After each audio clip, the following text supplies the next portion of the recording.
السلام عليكم. لا تنسوا الاعجاب بالفيديو والاشتراك في القناة تشجيعا لنا لنستمر بنشر المزيد إن شاء الله. السلام عليكم ورحمة الله وبركاته. أهلا بكم مع موعد مباراة الزمالك القادمة مع المريخ السوداني في دوري أبطال أفريقيا والقنوات الناقلة، وإليكم تفاصيل هذه المباراة ولكن بعد هذا الفاصل.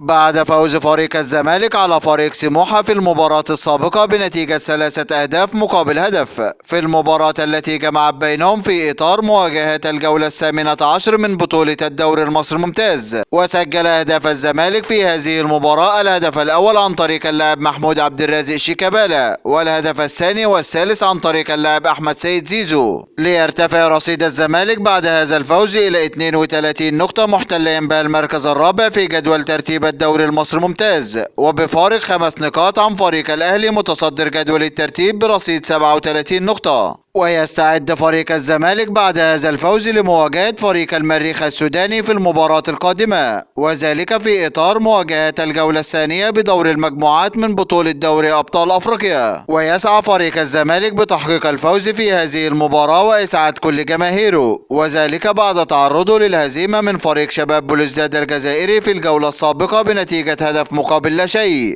وسوف تنطلق هذه المباراة يوم الجمعة الموافق 17 فبراير 2023 17/2/2023 في تمام الساعة 3 مساء بتوقيت مصر والسودان وليبيا، 4 مساء بتوقيت السعودية وقطر والعراق واليمن وسوريا، 5 مساء بتوقيت الإمارات وعمان، 2 مساء بتوقيت تونس والمغرب والجزائر. وسوف تقام هذه المباراة على ملعب شهداء بنينة بمدينة بني غازي الليبية، وسوف تنقل هذه المباراة عبر قنوات بي إن سبورت 4 بصوت المعلق حفيظ دراجي. هذا كل ما لدينا عن موعد المباراة، وانتظرونا في موعد مباريات قادمة بإذن الله تعالى، ولا تنسوا دعم الفيديو بلايك والاشتراك في القناة وتوقع نتيجة المباراة في التعليقات أسفل الفيديو. دمتم في أمان الله، والسلام عليكم ورحمة الله وبركاته.